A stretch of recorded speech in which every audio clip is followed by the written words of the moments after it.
A long, long time ago, before there was a Netflix or an Xbox, before there were any websites, computers, or telephones, before there were books, and before there was writing, we only had our words. Much like a really good fart joke, these epic poems and stories were passed down for generations. Great epics which, if written down, would span the thickest of novels, would be memorized word for word and passed down from grandparent to child, each with heroes, adventurers, great songs, and great loves. But there was also clowns, comedy, mischief, laughs, jokes, and pranks.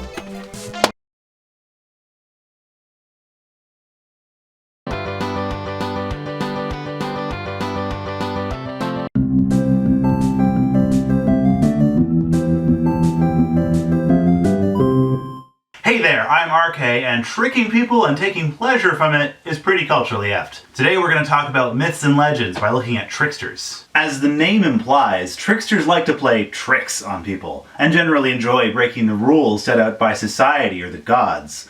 A prankster for all ages, the trickster is told in tradition as a folk hero, typically mischievous, and can sometimes shapeshift, gender shift, or otherwise create illusions. Take for example Coyote. He's a mythical being whose stories come from dozens of Native American tribes and cultures from all over Western North America. Each tribe has different stories about Coyote, their own canons to events, and their own traditions surrounding the figure. These stories are still told and celebrated today. In these stories, Coyote is often a relative of the creator god, and is responsible for giving fire to the humans the same way Prometheus did in Greek legend. There's a Navajo story where he got so impatient with the black god sorting out the stars into constellations, and he blew them off his canvas, forming the Milky Way.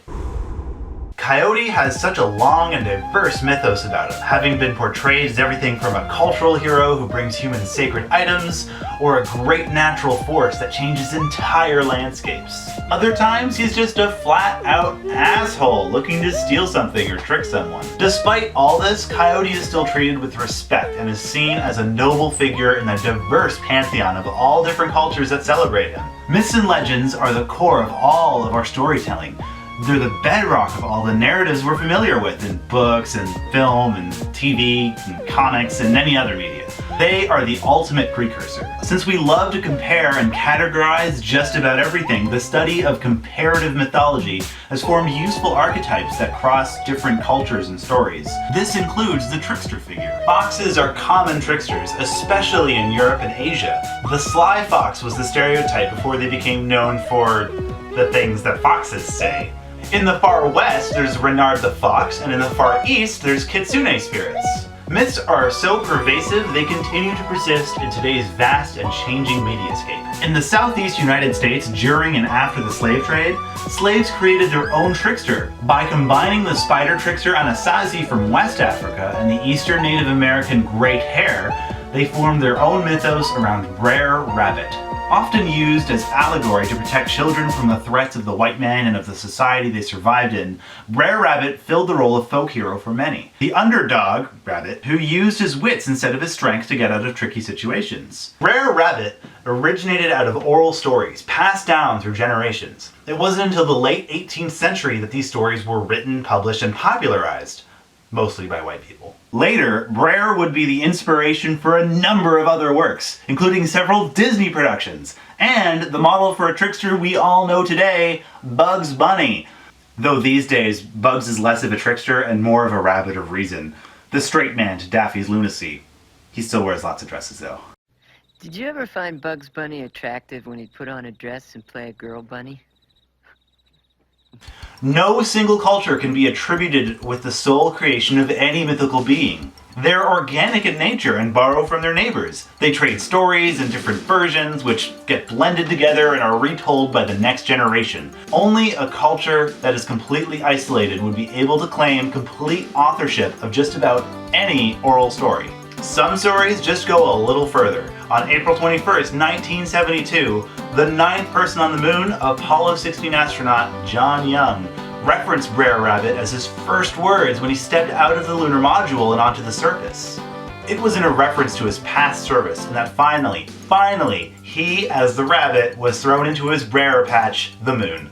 He pulled this from the story Brer Rabbit and the Tar Baby, in which the clever fox tricks Brer Rabbit with a fake baby made out of tar, which would confuse anyone. Our rabbit escapes after he convinces the fox to drown him in the river, releasing him from the tar.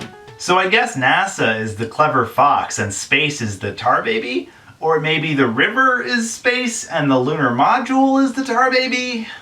Since myths never really go away, we still invent new ones and build on the old ones. Shows like X-Files or Supernatural are explorations of modern or urban myths. April Fool's Day is basically the Tricksters holiday, focusing on pranks and gags played on your friends and family and strangers on the internet. According to the Oregon Encyclopedia, Coyote continues to have new stories spoken and shared, usually not to combat the rules of the gods or society, but to subvert the ever-present Anglo cultures that have been encroaching on these traditions.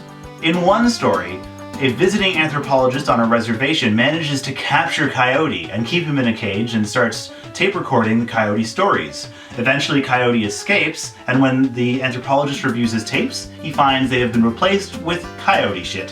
Who's your favorite trickster? Maybe it's Shakespeare's Puck, maybe it's the Kitsune spirits of Korea and Japan, or maybe it's Loki from Norse myth or Marvel Comics. Let us know down in the comments.